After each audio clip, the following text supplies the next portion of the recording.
guys, what's going on? It is Ash here coming at you today in Clash Royale. We're going to be covering this surprise deck. It's Bren Chong with the Royal Recruits. What card is that in the top right, guys? Either way, I have a pro first-time guest. It's Echava. He's at 6,700 trophies, or almost there. And look at his profile, guys. This guy is a Spanish pro. He's a beast player. I'm going to share some live matches at the top of the ladder with you guys, and also his top 5 tips for success with this deck. Let's go ahead and jump into the first match.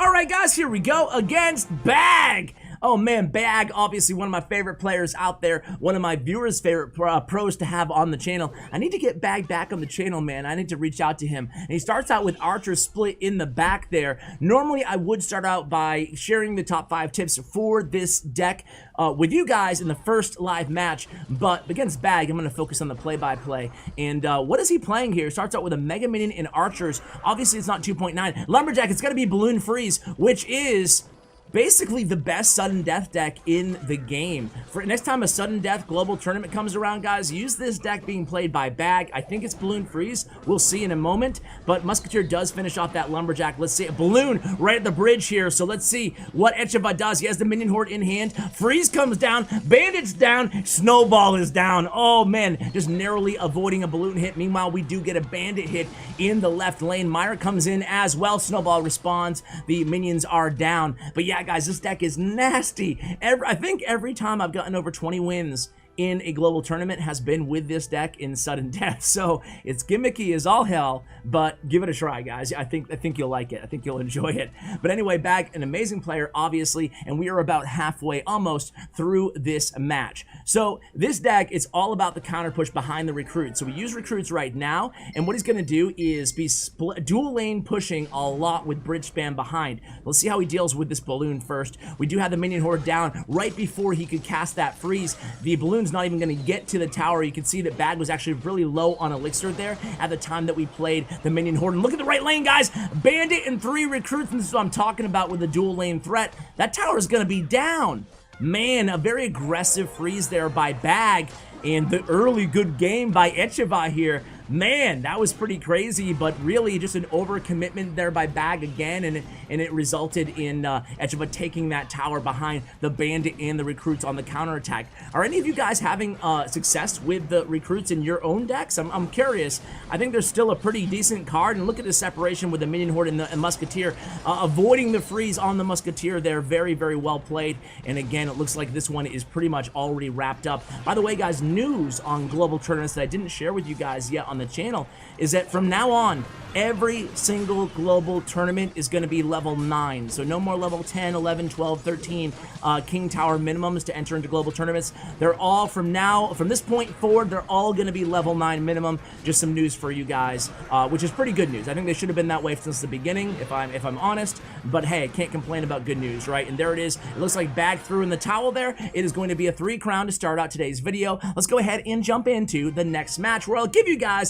the top 5 tips for the deck. Alright guys, here we go into the next match against Klondike from Kess Gaming.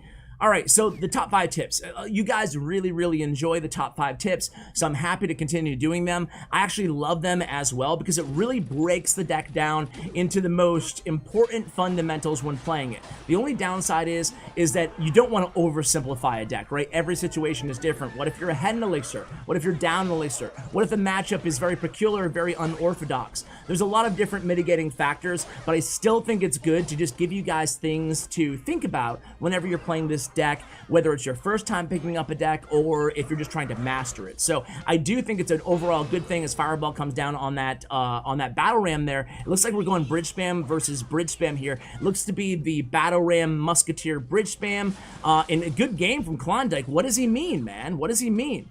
Interesting, with the nose picking already from Klondike. Either way, let's get into some of the tips for the deck. Number 1 is it's a dual lane deck. We talked about this during the first live match here, guys. Actually, a Prince is going to get to the tower. Oh no! He's got a ton of damage. Prince OP, 1226 remaining on the right tower. So it's a dual lane deck. Normally, after a defense with recruits, you want to pressure both lanes with a bandit and a battle ram. And speaking of bandit, we do make a connection on that right tower, taking it all the way down to 402. A bandit in return from the opponent, we're able to kite that to the opposite lane utilizing that battle ram. Battle ram kiting is another really important maneuver you guys will be able to execute on defense with any battle ram deck, especially this one. Number 2 is people usually have difficulties trying to defend the minion horde according to Echava. So what you want to do is you wait for them to overcommit on defense, providing they don't have a fireball obviously in hand, right? You wait for them to overcommit to the minion horde, and you don't use your elixir. So for example, you have a counter push with recruits, or you have a bandit and a minion horde, or something going on. You wait for, a lot of the times Echava says, you'd be surprised how often the opponent will overcommit on minion horde, you save a little bit of elixir, then you hit opposite lane pretty hard. He usually uses a bandit and goblin gang, providing they don't have bar barrel or log in hand in the opposite lane. A 6 elixir push in the opposite lane after they're already using their spells or their troops to deal with the minion horde. So minion horde, an important kind of low-key bait element of this deck. So we have a bandit in the right lane here again, kiting with the battle ram. Very nice defense so far here on Echava's part. It looks like he's set up maybe, well, I was going to say maybe to go 2-0, but think about it. We don't have a big spell here, so we still need to do some serious damage to that right tower. We're splitting 4-2 on the recruits right now. 4, of course, going into that prince, and 2 in the weak side lane or the strong side lane, depending on which tower we're going for. And here it is, guys. Again, like we talked about, check it out. Dual lane pressure, right? We have a bandit. We have a goblin gang. We have recruits in the left lane. We take down that right tower via the miner. Very, very well played there in the second match. Clap, clap, clap, Royal Ghost. Let's continue the tips and go into the third live match here, guys. All right, guys, live match number 3 underway against Dark Knight Feno from Goodbye. All right, so tip number 3. Tip number 1, we'll review them all in a second. Tip number 3, the most important card defensively in this deck is Musketeer, according to Echava. He said you want to make sure you're never cycling your Musketeer for no reason in this deck. You always want to have a very, very valid reason for when you're playing the Musketeer, because it's your strongest anti-air card aside from Minion Horde, which is obviously very susceptible to arrows or snowball or whatever. So you never, never, never want to cycle your Musketeer. And what the heck is going on the left? Oh man, we get to the tower. The opponent maybe overcommitted there, but he had barbarians ready, but we get a ton of damage on that left tower. So tip number 4, most important thing when playing this deck is to identify your opponent's spells and then keep track of them. So this is one of those decks that you're gonna have to have a good idea of your opponent's cycle at all times, right?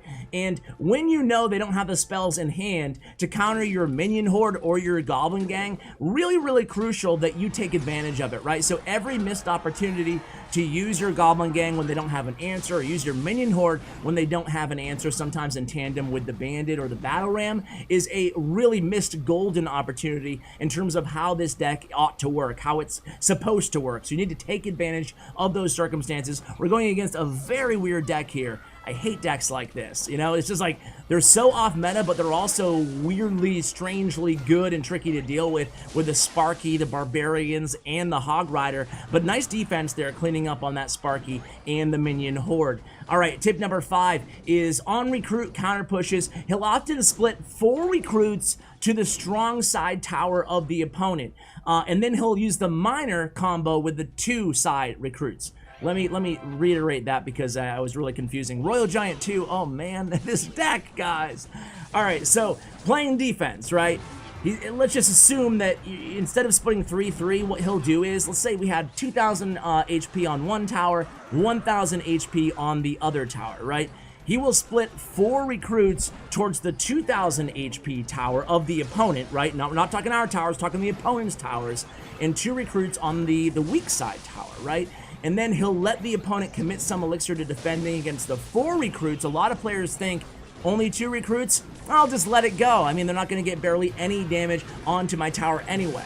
But no, that's a secret weapon. That's when you use that miner chip damage. You send in that late miner there on the weak side tower with the 2 recruits. The 2 recruits will tank for the miner, allowing the miner to get a lot of chip damage. So those are the top 5 decks for the tips for the deck. And man, oh no, the tide has really turned in this match here, guys. So far, Arrows comes down on that minion horde, and Sparky's probably going to get 2 hits on that king tower unless he defends here. He opts to use his goblin gang against the Hog Rider instead. 1 second left. We are going into sudden death overtime. 2 blasts from that Sparky, and then we play right into another Sparky. We send the the miner in on the Sparky as well. I don't think miner's even gonna kill this Sparky. Oh man. Oof, so things are pretty much even Steven here, guys, in terms of damage on both the King Towers, or a little bit of advantage for us, I guess. But here comes a bandit down on that Sparky. Bandit's on the King Tower, guys, for us. Meanwhile, Royal Giant's on our King Tower. He snowballed the Royal Giant. Interesting decision there. I think maybe snowballing with the... No, the miner! Oh my god, the miner targeted...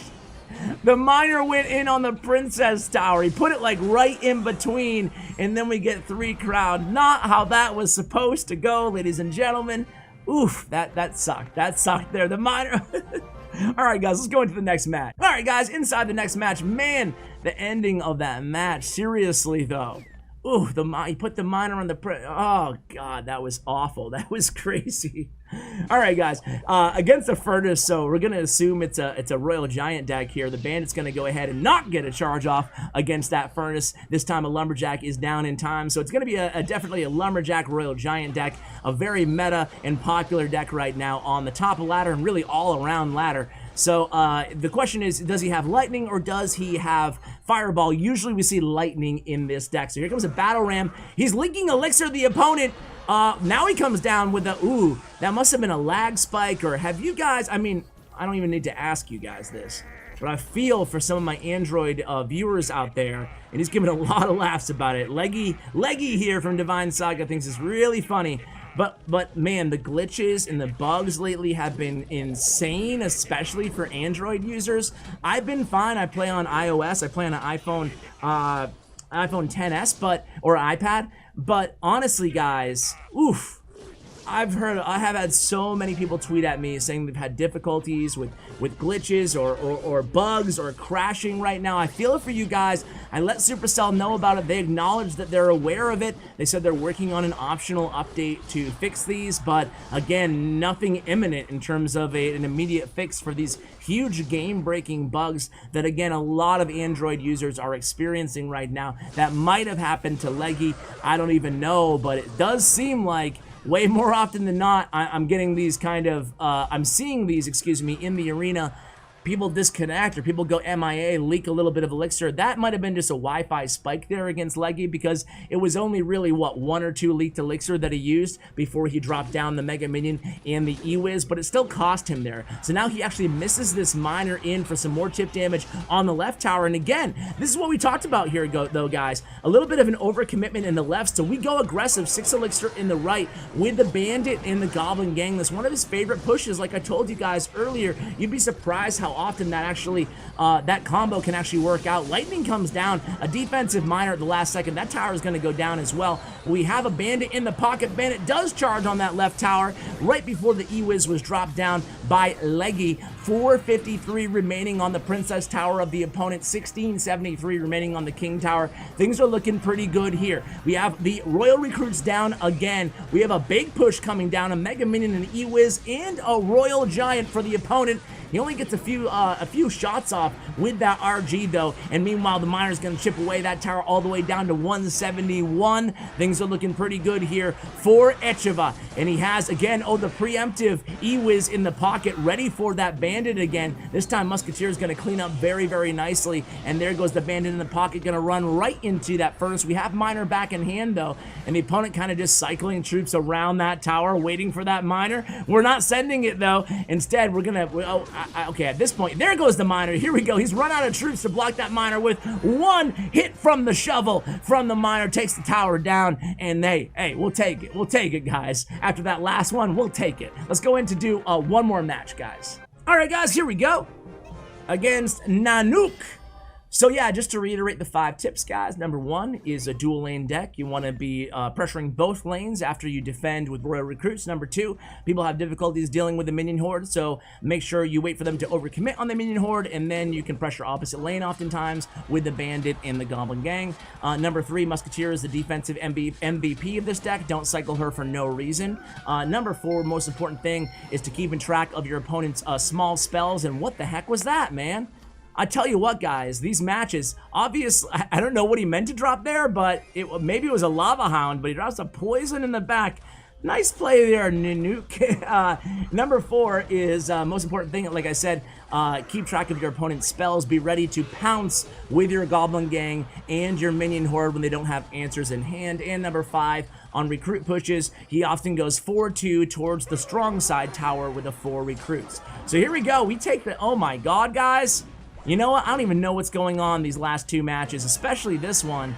He dropped a poison in the back. This is really top 200 ladder right now. Why don't I face these dudes, right? I'm sure that's what half of you guys are asking right now. And this is why I like to sometimes include a couple replays as well. Obviously, he meant to drop the Lava Hound early on, and it kind of cost him. Throwing away not only 4 elixir, but also the poison allowed Echava to punish with the Minion Horde. And here he goes again with the Minion Horde there. Ooh, things not looking too good here for Nanook.